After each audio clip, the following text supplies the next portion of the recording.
Un message du système annonce l'inévitable. Toutes les données de la tour ont été supprimées. La structure monolithique s'effondre, se dissolvant en particules de lumière, son existence même effacée de ce monde. Kim Yuda et Azura regardent les derniers vestiges de la tour s'évaporer.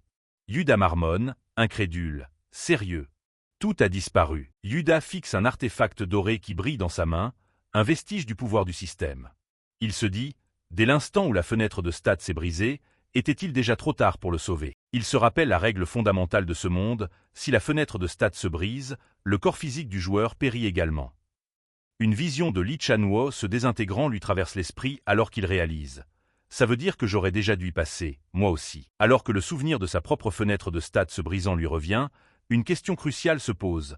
Alors pourquoi je vais bien, contrairement à Lee Chan-woo? Il contemple l'objet doré au creux de sa paume, une explication possible germant dans son esprit. Est-ce qu'il me reste encore le pouvoir du système en moi? Soudain, une voix coupe court à ses pensées alors qu'Azura s'approche.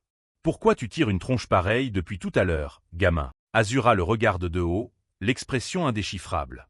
C'est parce que ce maître des esprits acclame ses Azura Rikane. Ah, t'es plus sentimental que t'en as l'air.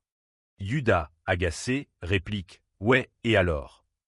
Tu vas encore me prendre la tête? Yuda avoue ses sentiments mitigés. Lee Chan-woo. Ce mec, ça me met juste mal à l'aise. C'était clairement une ordure, mais ça laisse un goût amer. Et à la fin, il m'a donné ça. En me disant de l'utiliser pour la bonne cause, et de m'assurer de retourner dans mon monde d'origine. Ayant pris sa décision, Yuda regarde Azura et dit « Je sais pas ce que c'est comme pouvoir, mais je vais vous le donner en premier, monsieur. » Il tend l'artefact luminescent, ressentant une certaine conviction dans son choix. Là, tout de suite, j'ai l'impression que c'est la bonne chose à faire. Azura prend l'objet, plissant les yeux en l'inspectant. Je ressens le QI de cette maudite femme là-dedans. Peut-être qu'avec ce pouvoir, je pourrais briser le sceau du Dantian. Les yeux de Yuda s'écarquillent. Sérieux?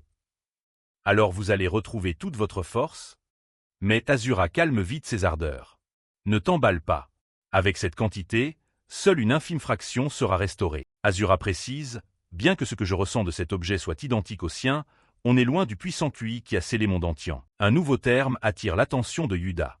Curieux, il demande, ça me turlupine depuis un moment, mais c'est quoi ce Dantian? Avant d'obtenir une réponse, Yuda ajoute, vous êtes déjà un monstre de puissance, avec ou sans ce truc de Dantian. Azura commence à expliquer la source de son immense pouvoir.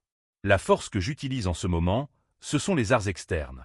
C'est littéralement de la force physique pure. Cette révélation laisse Yuda et Nova sur le cul. Pendant tout ce temps, Azura s'était battue avec rien d'autre que ses poings nus.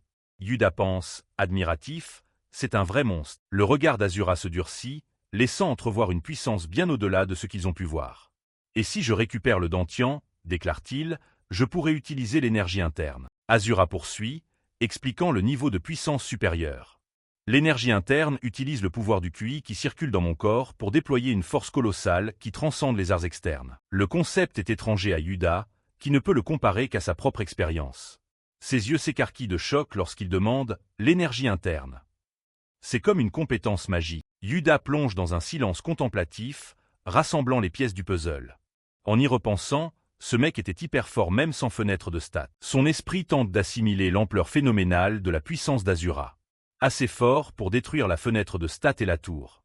S'il avait eu des stats, elles auraient atteint quel niveau de dingue? Nova, remarquant sa distraction, demande « Yuda, à quoi tu penses ?» Il répond distraitement. Ein? Ah. Je me demandais ce que donnerait la force de Monsieur en stats. La voix d'Azura l'interrompt, suivie d'une pichenette sur le front de Yuda. T'en es encore à juger la force avec ses fenêtres bleues et ses chiffres à la con. Pris au dépourvu, Yuda marmonne dans sa barbe. TCH, il a une Wi-Fi en plus. À côté de lui, Nova ne peut que penser, c'est définitivement un monstre. Levant les yeux vers le maître en arts martiaux avec une curiosité nouvelle, Yuda pose une question sérieuse. Alors, c'est quoi cette force dont vous parlez, monsieur? La réponse d'Azura fuse, tranchante, balayant d'un revers de main tout le système de compréhension de Yuda. Imbecile. Il commence sa leçon, la main ouverte comme s'il saisissait un concept profond. La force, c'est. Sa main se referme en un point puissant, l'air crépitant autour. À l'origine, le fruit du sang et de la sueur. Ses yeux brûlent d'intensité alors qu'il définit la véritable source du pouvoir. L'entraînement et les efforts pour l'obtenir. Azura explique sa philosophie par un exemple simple. Écoute bien. Pour décocher un coup de poing puissant, j'ai balancé mon poing 1000 fois par jour. Cependant, si quelqu'un le balançait 1001 fois par jour, il frappe le sol du pied, le fracassant sous son poids. Suis-je plus faible que lui? Sa réponse est un « non » catégorique. Il recule son bras, joignant le geste à la parole. Plus que le chiffre de 1000, c'est l'intensité de mon désir de puissance à chaque coup porté qui compte. Il simplifie la leçon à son essence même. En d'autres termes, y mettre tout son cœur pour atteindre ce qu'on désire. Les yeux brillants, Azura décoche un coup de poing. Ce qu'on obtient par ce processus, voilà la véritable force. Azura lance un seul coup de poing direct, non pas vers une cible, mais dans le vide devant lui. L'air lui-même semble se déchirer. La force brute du coup creuse un énorme sillage de destruction, parfaitement droit, à travers la forêt dense, abattant les arbres à perte de vue. Face à une puissance aussi hallucinante, Yuda et Nova ne peuvent que fixer le vide, le cerveau complètement court-circuité par le choc, incapable d'assimiler ce qu'ils viennent de voir. Azura tourne la tête, sa leçon terminée, et demande simplement « Tu piges ?» Mais il balaie vite la leçon comme un détail sans importance. Bref, le vrai problème, c'est il fixe l'artefact doré qui tournoie entre ses mains, l'air pensif. Comment utiliser ce pouvoir? La frustration se lit sur son visage, ses yeux rougeoyants de contrariété. Potel. C'est bourré de trucs inconnus. Miowool. Mais à quoi tu pensais, bon sang? La scène change pour un vaste et magnifique paysage, dévoilant pour la première fois le monde extérieur à la tour. Yuda et Azura se tiennent dans une clairière, en pleine nature. Azura demande « C'est la première fois que tu vois ça, toi aussi. » Yuda confirme, grave. Parce que grâce à un certain quelqu'un, mes stats ont été bousillées avant que je puisse finir la tour. Yuda baisse les yeux, une pointe de désespoir dans la voix. Et dire que je croyais que tout se terminerait si je grimpais au sommet de la tour. Azura écoute en silence avant de répondre simplement. Je vois. Soudain, l'attention d'Azura dévie, plissant les yeux alors qu'il ressent quelque chose. Dans ce cas, ce type le saurait-il? Yuda est surpris par ce brusque changement d'atmosphère et se retourne, l'air stupéfait. Hein. Azura observe la présence qui s'approche, se demandant à voix haute, ce type convoitait-il aussi ce pouvoir? Sa voix baisse d'un ton, se transformant en un ordre qui résonne dans la clairière. Montre-toi. Une silhouette émerge de la lisière du bois, s'avançant vers eux d'un pas lourd et mesuré. Yuda est sur le qui-vive, analysant le nouvel arrivant. C'est quoi encore ce truc? Un monstre qui a survécu à la tour? Je ne vois aucune aura rouge. Un guerrier redoutable portant un masque de crâne et maniant une grande hache se tient maintenant devant eux. Azura reste calme, la voix posée alors qu'il pose une question simple et directe à la silhouette mystérieuse. T'es qui, toi? Le guerrier masqué ne répond pas. À la place, il se met silencieusement en position de combat. Le visage d'Azura s'illumine d'un sourire féroce et excité. Ha ha ha. Parfait. Pas besoin de faire de dessin, ramène-toi. Le guerrier masqué charge instantanément, ses appuis arrachant le sol alors qu'il se déplace à une vitesse fulgurante. Il balance son énorme hache, la lame brillant d'une faible aura violette fendant l'air, droit sur Azura. Azura ne bronche pas, un rictus aux lèvres alors qu'il s'apprête à encaisser l'attaque surpuissante de front. Le guerrier masqué bondit très haut dans les airs, vrillant son corps pour abattre la hache avec une force colossale. Mais Azura reste ancré au sol, levant une seule main pour parer le coup. Les yeux brillants d'une énergie violette derrière le masque de crâne, le guerrier annonce sa technique, style de la hache. En vue de dessus, la vitesse phénoménale de la hache en pleine chute libre fonçant sur Azura est indéniable. L'attaque percute le sol, déclenchant une explosion dévastatrice d'énergie violette qui fracasse la terre. Le nom de la compétence résonne avec l'impact, fendeur de terre. Du sang éclabousse le sol ravagé, témoignant de la violence de la frappe. Mais ce sang ne provient pas d'une blessure mortelle. Dans une démonstration de force hallucinante, Azura a stoppé l'énorme lame de hache incandescente avec rien d'autre que ses doigts nus. Un sourire confiant s'étire sur le visage d'Azura. Même si ses doigts saignent, il semble impressionné. T'as une sacrée posture. Le guerrier masqué est pétrifié, incapable de comprendre ce qui vient de se passer. Sa poigne se resserrant, le métal de la tête de hache commence à se fissurer et à éclater sous la pression de ses doigts. Cependant, le guerrier masqué regarde, complètement choqué, son attaque ultime se faire neutraliser sans le moindre effort. Azura envoie valser le guerrier d'un geste désinvolte, pas impressionné pour un sou. C'est inutile de t'en prendre à ce roi avec juste ça. Avant que le guerrier ne puisse se redresser, Azura le frappe au visage avec le talon de sa paume, pulvérisant le masque de crâne dans un craquement assourdissant. L'impact envoie une onde de choc dans les airs, balayant la poussière et les débris. Debout au milieu des retombées, Azura l'observe avec un sourire de défi, complètement imperturbable. Fais un effort. De la poussière qui retombe, une voix chargée de pure fureur hurle. Je ne pardonnerai pas. La silhouette se relève, les yeux brillants de rage dans l'obscurité. Je ne pardonnerai jamais. Yuda regarde, incrédule, les yeux écarquillés par le choc alors qu'il reconnaît l'attaquant démasqué. You. Cette personne. La fumée se dissipe, révélant Eshua, l'architecte de la tour. Son visage est déformé par une grimace furieuse alors qu'elle hurle la question qui pèse lourdement dans l'air. Pourquoi avez-vous tous détruit ma tour? Une mystérieuse silhouette encapuchonnée aux cheveux blonds lance un regard noir, sa voix pleine d'accusation. Pourquoi avez-vous Détruit ma tour. Kim Yuda est pris de court, les yeux écarquillés par le choc. Hein. Beba, on a bien détruit une tour, mais Nova regarde avec tout autant de confusion et ajoute, on n'est pas vraiment sûr que c'était la tienne. La femme serre les dents, sa colère montant jusqu'à la faire trembler de fureur. Elle explose de rage, la voix brisée en hurlant, ne jouez pas au con. Je vous ai vu détruire la tour de mes propres yeux. Ses hurlements continuent, désespérés et frustrés. C'est quoi votre putain de but?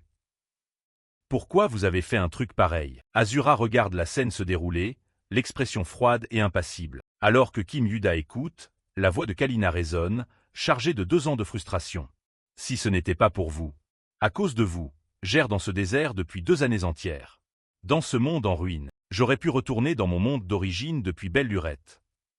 Au moment où elle termine sa phrase, une main s'abat sur sa tête. Kalina maintenant face contre terre dans la poussière, Azura la surplombe avec mépris. Tu jacasses beaucoup pour une perdante. Kim Yuda a une goutte de sueur face à ce retournement de situation soudain, complètement paumé.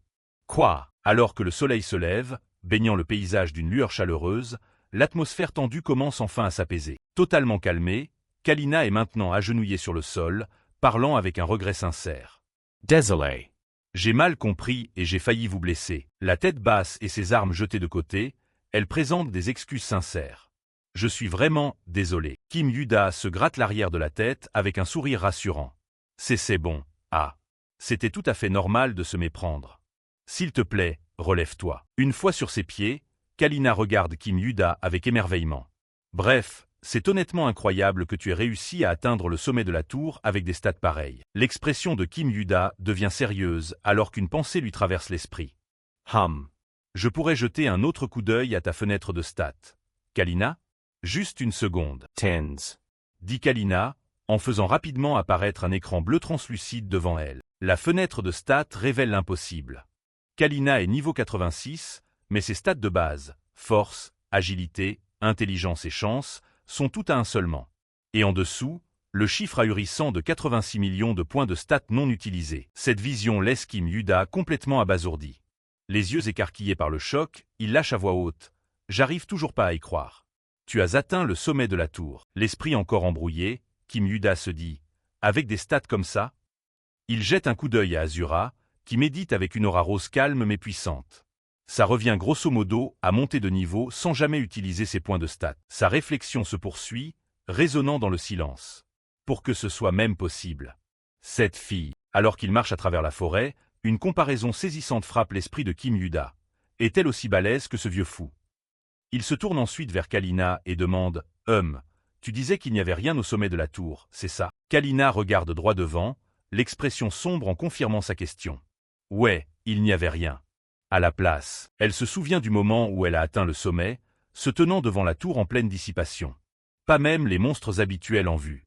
La tour a commencé à disparaître avec un message d'erreur, stats insuffisants. Kim Yuda digère cette nouvelle information, la main sur le menton alors que les pièces s'emboîtent.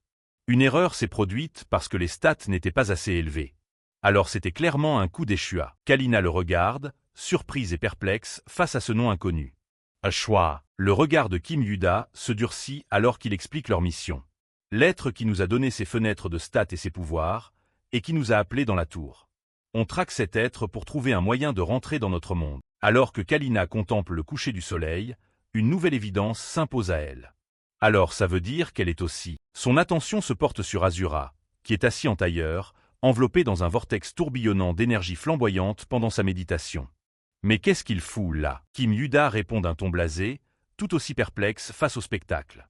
Bonne question. L'énergie autour d'Azura s'intensifie, s'embrasant avec une puissance phénoménale alors qu'il poursuit sa méditation. Les anneaux dorés qu'il tient commencent à briller et à tourner, formant un orbe de lumière radieux et palpitant entre ses mains. Soudain, l'énergie jaillit d'Azura en un énorme pilier de lumière rouge qui fracasse le sol et jaillit vers le ciel. Kim Yuda se protège de l'intense onde de choc, les débris volant autour de lui. C'est quoi ce bordel, maintenant? Dans un éclair d'énergie spirituelle, une image de la forme astrale d'Azura apparaît, entravée par de lourdes chaînes.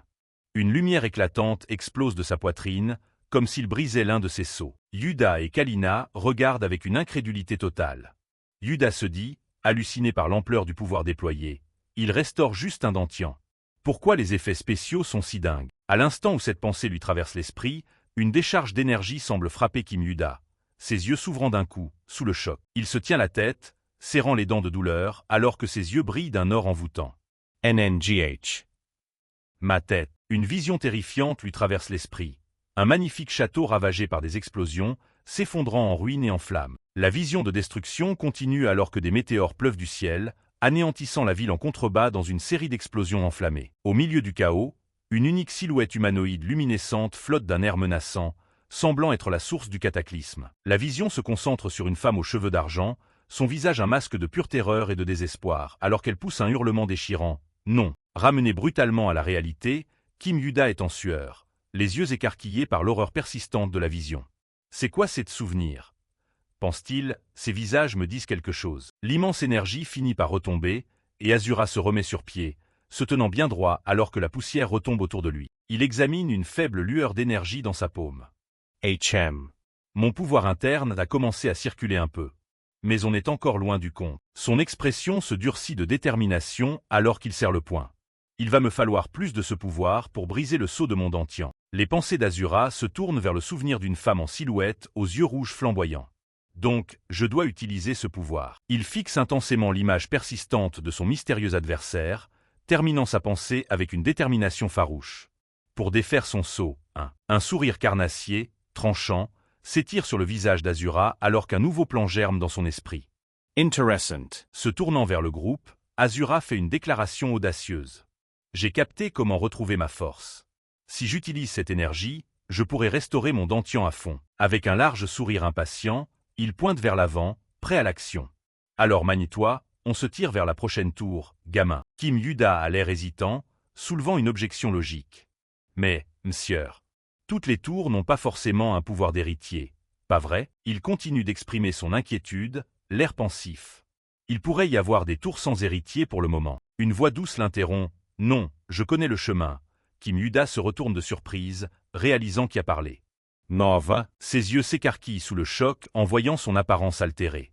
Pourquoi tu ressembles à ça? Nova flotte dans les airs, tout son corps enveloppé d'une douce aura rose, ses yeux brillants de la même énergie vibrante. Elle lève les yeux, un sentiment d'émerveillement sur le visage.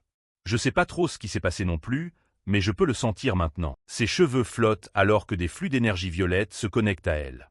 Elle commence à expliquer sa nouvelle perception, tous les grands et petits pouvoirs qui composent ce monde. Les flux d'énergie convergent, et une lumière éclatante flamboie autour d'elle alors qu'elle appréhende pleinement son nouveau sens. Je crois que je peux dire où il circule, annonce-t-elle avec une assurance nouvelle. Flottant maintenant avec confiance, Nova indique la voie à suivre. Alors laissez-moi vous guider, déclare-t-elle. Son expression est farouche et déterminée alors qu'elle finit sa phrase. Vers là où se trouve le pouvoir de l'héritier. Kim Yuda regarde avec un regain de motivation alors que Nova annonce leur but, vers notre prochaine destination. La scène change. Tard dans la nuit, sous une pleine lune éclatante, se dresse un immense château gothique. La brume tourbillonne autour des flèches sombres et vertigineuses de l'inquiétant château, ses fenêtres luisant d'une faible et lugubre lumière rose.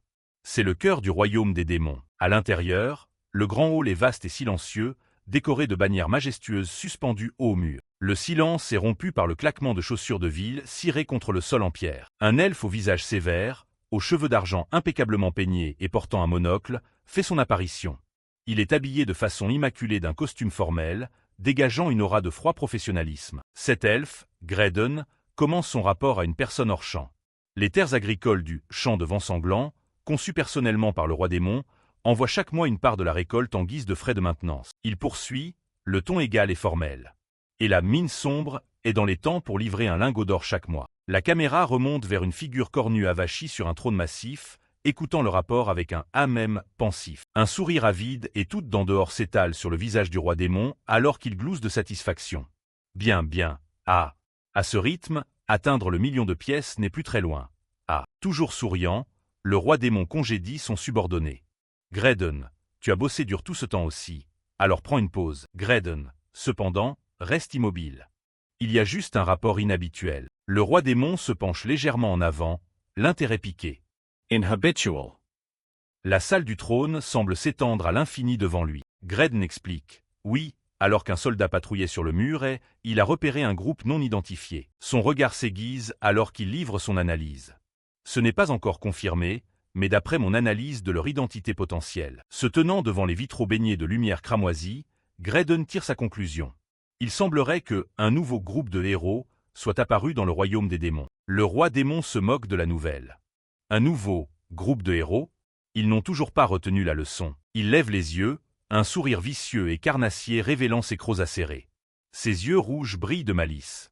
Très bien, qu'il se ramène, peu importe qui c'est. Parce que qui qu'il puisse être. Pendant qu'il parle, une vision apparaît devant lui, montrant les héros mêmes dont il parle. Azura, Kalina, Kim Yuda et Nova marchent ensemble, ignorant totalement qu'ils sont observés par leur prochain et puissant ennemi. Le roi démon termine sa phrase par un serment furieux.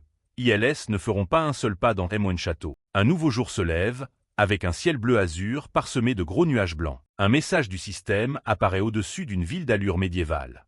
Les statistiques de la joueuse Kalina ont été confirmées. Le système poursuit son processus. Code système approuvé normalement. Téléportation vers la tour numéro 008. Un groupe de personnes se matérialise dans un éclair de lumière violette. L'un d'eux, un homme aux cheveux noirs, regarde autour de lui, surpris. C'est quoi ce délire? On est entré dans la tour. Juste comme ça, il fait la remarque à son compagnon, c'est carrément plus pratique quand on a des stats dans ce monde, et... L'homme musclé aux cheveux longs se moque de lui, misérable larve. Tu jacasses encore avec tes fenêtres bleues. L'homme musclé se dit à lui-même avec une expression sombre. Même le temps passé à faire ça est une perte de temps. Je dois récupérer mon dentian en vitesse. Il se tourne vers la petite fille, Kalina, et demande « Alors, gamine, il est où ce soi-disant successeur ou je sais pas quoi ?» Une main pointe vers un grand bâtiment au loin. Le pouvoir du successeur se trouve. La vue se décale sur un grand château, alors que la voix termine juste là-dedans. À l'intérieur de la salle du trône du château, une voix mugit de colère. Tu as encore échoué à vaincre le roi démon, héros Evan. Un vieux commandant à la barbe grise hurle furieusement. Jusqu'à quand devrons-nous attendre pour que tu chopes ce roi démon? Un jeune homme nommé Evan James, aux cheveux châtains en bataille, sourit d'un air narquois en répondant. Ah, on y était presque, vraiment, mais l'équipement a soudainement lâché à la dernière minute, vous savez. Et Evan enchaîne ses excuses avec un sourire. Si vous pouviez juste nous fournir de l'équipement un peu meilleur, je pense que ce serait vraiment faisable cette fois. Et, depuis le trône, une silhouette toise Evan. De l'équipement? Il y a quelques mois à peine, nous t'avons accordé de l'équipement haut de gamme, n'est-ce pas? Evan rit nerveusement. Ah c'est vrai, mais les armes n'étaient pas vraiment mon style, et Evan prend un air sournois. Ah, et pendant qu'on y est, que diriez-vous de sélectionner de nouvelles saintes? Ces temps-ci, mon pouvoir divin semble s'être vachement affaibli, et le vieux commandant bout de rage, serrant les dents. Ton impudence n'a vraiment aucune limite. Il frappe du poing sur l'accoudoir de son trône et crie « Evan James, tu n'es plus le héros de notre royaume. » Alors que les gardes pointent leurs lances vers un Evan stupéfait, le commandant rend son verdict final. Tu seras banni de notre royaume. Evan essaie d'esquiver avec un rire nerveux, promettant que les choses seront différentes cette fois. Haha. Pourquoi vous montez sur vos grands chevaux tout d'un coup? Je vous jure que cette fois ce sera différent. L'arme secrète que j'ai préparée. Mais le commandant rugit, ignorant totalement cette excuse pitoyable. Il révèle qu'il sait tout. Tu crois que je ne sais pas que, sous prétexte d'aller vaincre le roi démon, tu dilapides le trésor national et mènes une vie de débauche. La patience du commandant a atteint ses limites. Il fusille Evan du regard avec une fureur glaciale, lui lançant un ultime avertissement. Si tu ne dégages pas sur le champ, je te fais exécuter ici et maintenant. Mais Evan n'est absolument pas décontenancé, agitant la main d'un air méprisant. Vous en faites vraiment des caisses aujourd'hui, vous savez tous les efforts que j'ai mis dans ce pays. Avant qu'il ne puisse finir sa phrase, le mur de la salle du trône explose de l'intérieur, projetant Evan et les gardes aux alentours dans les airs. Les gardes royaux trébuchent en arrière, choqués et confus. C'est quoi ce bordel? Qu'est ce qui se passe tout à coup? De la poussière de l'explosion, Azura apparaît, jetant un regard tendu autour de lui. Me dis pas que... C'est un raid de l'armée du roi démon. La petite fille esprit avec eux ignore le chaos, pointant directement Evan tombé au sol. Monsieur, c'est ce type. Je sens le pouvoir du successeur émaner de lui. C'est tout ce qu'Azura a besoin d'entendre. Il se jette sur Evan, les yeux enflammés. Si tu tiens à la vie, refile-moi ton pouvoir sur le champ. Les gardes, voyant Azura comme un intrus, lèvent leurs armes. Comment oses-tu foutre le bordel ici? Tu sais pas où tu es. Maîtrisez ce connard immédiatement. L'un des gardes énonce la peine pour leur intrusion. Le châtiment pour avoir souillé la famille royale est l'exécution immédiate. Le poing d'Azura se serre, sa patience à bout. En un instant, Azura décoche un seul coup de poing, et la force envoie les gardes en pleine charge valser dans les airs. Observant la scène depuis son trône, le commandant ne peut que lâcher un unique son d'incrédulité. Oh! Il fixe la scène dans un silence sidéré, son esprit tournant à plein régime. Qu'est-ce que c'était que ça? 2 gardes royaux expédiés dans les airs. D'un seul coup de poing, un lent sourire malicieux s'étire sur le visage d'Evan alors qu'une idée germe dans son esprit. Il se dit, c'est ce mec est. Soudain rempli de confiance, Evan se remet sur pied et pointe le groupe d'Azura. Regardez, votre majesté. Ces gens sont l'arme secrète dont je vous ai parlé. Alors que Kim Yuda et Kalina regardent, ahuris, Evan poursuit son baratin désespéré. Il n'y a pas que cet homme qui a une force surhumaine. Chacun d'entre eux ici est bien plus fort que votre mercenaire de rang S moyen. Il fait un grand geste théâtral vers les nouveaux venus, faisant une déclaration solennelle.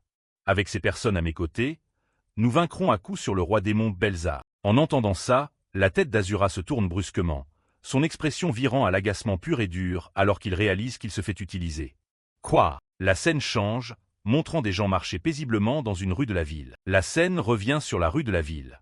Dans un fracas soudain et bruyant, Evan tombe du ciel, s'écrasant dans une pile de tonneaux en bois juste devant les yeux du groupe. Instantanément, Azura est sur lui, de la vapeur s'échappant de son corps sous le coup de la fureur. Il se penche sur l'homme hébété et exige « C'est quoi ces conneries que tu baves ?» Toujours assis au milieu des débris de tonneaux, Evan prend ça à la rigolade. « Ah désolé, désolé. Vous êtes de nouveaux joueurs, les gars? Ou des successeurs ?» Kim Yuda a l'air surpris par la question et hésite. « Ah, bah, on est… » Evan bondit sur ses pieds et passe amicalement un bras autour du cou de Yuda, le coupant. « Nan laisse tomber. Ce genre de truc, c'est pas hyper important. » Il va droit au but, se rappelant la menace d'Azura de tout à l'heure. « D'après ce que t'as dit, on dirait que t'en as après le pouvoir du successeur. » Un large sourire calculateur s'étale sur le visage d'Evan alors qu'il se pointe du pouce. « Dans ce cas, t'as frappé à la bonne porte. Occupons-nous du roi démon ensemble. » Les pensées d'Azura sont méprisantes et hostiles. Ferme-la un peu et arrête tes conneries. Une silhouette menaçante et ardente de son pouvoir se dresse au-dessus d'Evan. J'ai juste besoin de t'arracher ce pouvoir du corps. Evan ne s'y même pas. Il lui jette un regard en coin avec un air détendu et complice. Oh, vraiment? Il surit narquasmen, l'ancantun defi. Alors essaie de le prendre. Tu m'as l'air sûr de pas détruire le pouvoir du successeur, en l'extrayant de force. L'expression confiante d'Azura vacille face à cette complication inattendue. Ses yeux s'écarquillent de choc et de colère. Il grogne « Qu'est-ce que t'as dit ?» Evan explique avec désinvolture la règle cruciale du système qu'Azura ignorait. « Quoi? Tu le savais pas? Si tu prends de force le pouvoir d'un autre successeur, il est détruit. » La petite fille esprit apparaît sur l'épaule de Kim Yuda alors qu'Evan expose son marché. « Donc, si tu finis la quête de soumission du roi démon avec moi, je te filerai mon pouvoir de mon plein gré. » Yuda écoute en silence. Azura n'est pas impressionné par l'offre et se détourne. Ça suffit. C'est une proposition de merde. Mais Kim Yuda intervient pour le raisonner. M'sieur, attendez une minute. C'est peut-être vrai. Le pouvoir de Li Chanwu n'a pas été pris de force non plus. Il nous l'a donné lui-même. Evan émet un petit grognement pensif, réalisant qu'il a trouvé le gars raisonnable du groupe. Il se tourne vers Kim Yuda, tendant la main. T'es quelqu'un avec qui on peut discuter, hein? Je me suis pas encore présenté. Enchanté, moi c'est Evan. Yuda accepte la poignée de main avec hésitation. Ah, oui, je suis Kim Yuda. Yuda essaie de demander plus d'informations, j'ai une question, quand même. Sur le fait de ne pas pouvoir prendre le pouvoir du successeur de force. Comment tu? Mais Evan le coupe bruyamment, pressé de conclure l'affaire. Bien, alors. Evan insiste pour avoir une réponse, se tournant vers les 2 autres la main tendue. Et pour vous autres? Marché conclu, Kalina regarde Azura, admettant leur position délicate. Je lui fais pas confiance, mais on dirait qu'on n'a pas trop le choix. T'en penses quoi? Azura reste silencieux, l'expression sombre alors que la décision lui revient. Après un silence tendu, Azura accepte à contre-cœur, mais avec une menace cinglante. Si je sens la moindre entourloupe, je te brise la nuque direct. Evan se contente de rire nerveusement. Bien sûr, et, l'accord conclu, Evan tape dans ses mains, passant aux choses sérieuses. Bref, vu qu'on a un accord, on commence par régler notre équipement. La scène passe à un désert volcanique et désolé sous un ciel rouge feu, avec des rivières de lave coulant entre des pics rocheux acérés. Une silhouette vêtue d'une nouvelle armure pose le pied sur la terre brûlée. C'est Evan, qui regarde autour de lui, impressionné. Alors c'est ça, le royaume des démons où réside le roi démon. Le reste du groupe, désormais également équipé d'armure, observe le vaste paysage infernal. Azura fait remarquer, c'est plus spacieux que ce que je croyais. Evan, vêtu d'une armure de plates intégrale étincelante, prend une pose héroïque et s'écrie « Allez, allons vaincre le roi démon ». Mais l'instant est ruiné alors qu'Azura arrache la lourde épaulière de sa propre épaule. Evan hurl, incredule, hein. Mais qu'est-ce que tu fous? Azura balance la pièce d'armure cassée sur le côté, complètement indifférent. Ces trucs-là ne font que me gêner. J'en ai pas besoin. Evan a l'air complètement abattu. D'accord. Marmonne-t-il, ajoutant doucement pour lui-même, ça a coûté une blinde, quand même. Il reporte ensuite son attention sur Kalina, qui n'a pas changé de tenue. T'en as pas besoin non plus, toi. Kalina regarde simplement droit devant elle, satisfaite de son propre équipement. Aime bien comme ça. Azura s'impatiente face au retard. Gagne pas de temps. Il est tout ce roi démon. Evan pointe vers un château gothique et menaçant qui se dresse au loin, sa silhouette sombre se découpant sur le ciel rouge. D'habitude, dans ces mondes du genre héroïque, il faut au moins atteindre le château du roi démon. Soudain, un bruit étrange résonne depuis le château alors que de multiples objets sont propulsés dans les airs, on dirait des missiles modernes. Les missiles traversent le ciel, laissant des traînées de fumée alors qu'ils plongent vers l'emplacement du groupe, les stoppant net dans leur élan. Un réticule de visée triangulaire rouge apparaît soudainement sur le sol autour d'eux. Yuda lève les yeux avec horreur. C'est quoi ce délire? Maintenant? Attends, me dis pas que c'est des missiles. Alors que les missiles fondent sur eux, Evan panique et hurle vers le ciel. Non, attendez. Faire ça dès le début, c'est de l'anti-jeu. La scène passe à la salle du trône du roi démon. Depuis son siège de pouvoir, il baisse les yeux avec mépris. Stupide enfoiré de héros. T'as toujours pas retenu la leçon, même après t'être pris autant de raclées? Le roi démon Belzar, un homme aux cornes rouges acérées, sourit d'un air narquois en manipulant froidement un terminal holographique luminescent. Je vais m'occuper de ton cas correctement cette fois, avec mon plus grand chef-d'œuvre. Un système de ciblage sur son écran verrouille le groupe. Avec un sourire maléfique, il tape sur la console pour lancer l'attaque, annonçant sa désignation officielle. Forteresse absolue hybride anti-héros entièrement armée dernier cri, version 81. Evan, je vais te pulvériser en beauté. Un barrage de missiles à grande échelle pleut du ciel, une attaque terrifiante et inattendue lancée depuis le château du roi démon, laissant le groupe complètement exposé et sans défense en contrebas.